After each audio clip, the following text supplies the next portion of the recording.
कभी आपने ये सोचा है कि हम ऑनलाइन की दुनिया में टेक्नोलॉजी पर कितने ज्यादा डिपेंडेंट हो चुके हैं और हमारी इसी मजबूरी का फायदा उठाकर साइबर ठग हम जैसे कई लोगों को लाखों रुपए का चूना लगा जाते हैं। और ऐसे में पुलिस ने ऐसी साइबर ठगी से निपटने के लिए अपनी तैयारी कर ली है। तो अगर आप साइबर ठगी के हुए हैं शिकार तो ना हो निराश, क्योंकि अब आपके हाथ है पुलिस का हथियार। साइबर अपराध का शिकार होने के बाद आप हेल्पलाइन नंबर 155260 इसका इस्तेमाल करें। इस नंबर पर शिकायत को दर्ज कराने के बाद ऑनलाइन फ्रॉड की ट्रांजैक्शन आईडी के जरिए आपके लेन देन को रोक दिया जाएगा, जिसके बाद आपके खाते में रकम लौटने की काफी संभावनाएं बढ़ जाती हैं। साइबर क्राइम का शिकार होने पर राष्ट्रीय साइबर क्राइम रिपोर्टिंग पोर्टल के टोल फ्री नंबर 155260 पर आपको फौरन कॉल करना है। आपके से शिकायत के बाद इन फ्रॉड करने वालों के खाते में ट्रांजैक्शन रोक दिया जाएगा। इसके लिए हेल्पलाइन नंबर पर शिकायतकर्ता को कुछ जानकारियां देनी होंगी, जैसे शिकायतकर्ता का मोबाइल नंबर, बैंक वॉलेट, आपका नाम जिससे राशि डेबिट की गई, खाता संख्या, वॉलेट आईडी, यूपीआईडी जिससे राशि डेबिट की गई, और इसके अलावा लेन देन आईडी, कार्रवाई की तिथि, डेबिट कार्ड, क्रेडिट कार्ड जिसका यूज करके की गई धोखाधड़ी के मामले में डेबिट क्रेडिट कार्ड नंबर, लेन देन का स्क्रीनशॉट या फिर धोखाधड़ी से रिलेटेड कोई और अगर जानकारी हो तो वो आपको देनी रहेगी।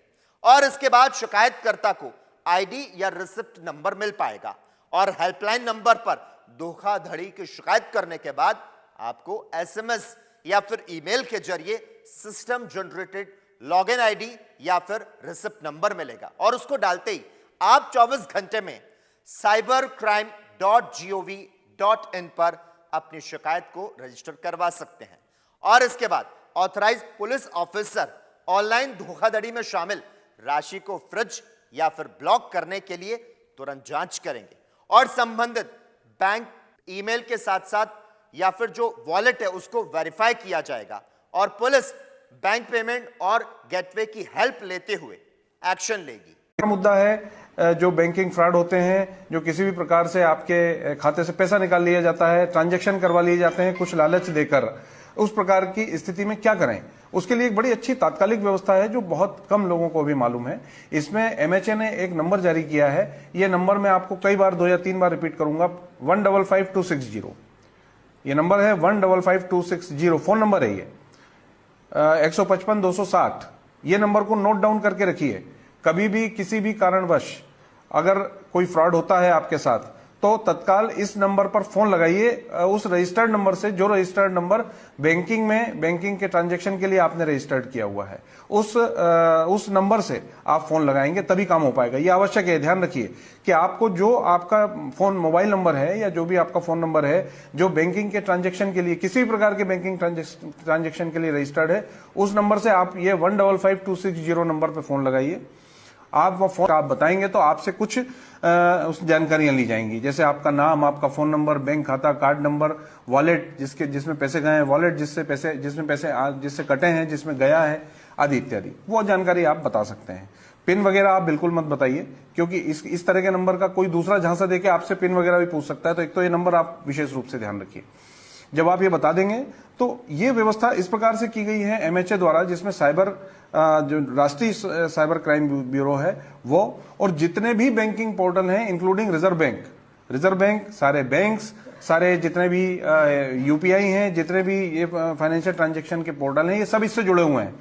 तत्काल आपका मैसेज इन सभी बैंकिंग संस्थानों को चला जाता है, बैंकिंग एजेंसीज को चला जाता है, क्योंकि जब फ्रॉड होता है एक बैंक से दूसरे बैंक में ट्रांजैक्शन होने में थोड़ा टाइम लगता है। ये बैंक अपनी फॉर्मेलिटी करता है, फिर वो दूसरे को ट्रांसफर करता है, फिर वो बैंक करता है, तब जाके वो ड्यूरेशन का जो समय है उसमें अगर इनके पास मैसेज पहुंच गया तो आपका पैसा उस पूरे रूट में कहीं भी रुक जाएगा। अगर मान लीजिए एक बैंक से चल दिया है दूसरे बैंक तक जाने के लिए तो उस रूट पर रोक दिया जाएगा, आपका पैसा आपको वापस आ जाएगा।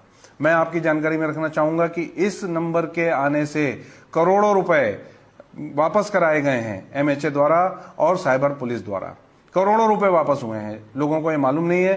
155260 ये एक ऐसा नंबर है, इसमें आप इसको जरूर रखिए। 24 आवर्स अगर आप बताएंगे तो 100% आपका पैसा वापस आने की इसमें श्योरिटी रहती है, आ ही जाता है। अगर 24 घंटे के बाद आपको पता चलता है तो भी आप इस पोर्टल पर, जो कि national cyber crime reporting portal है, इस पोर्टल पर आप अपनी एप्लीकेशन, अपनी शिकायत दर्ज कर दें। वो पोर्टल एक्टिव होके सारी सर्च करता है, सारा सब कुछ निकालता है और उसके बाद में आपके पैसे वापस कराने की प्रक्रिया होती है, या फिर उन लोगों को आइडेंटिफाई कर लिया जाता है जिनने ये बदमाशी। कैमरा पर्सन संदीप कुमार के साथ लकी जगवानी, ANB न्यूज।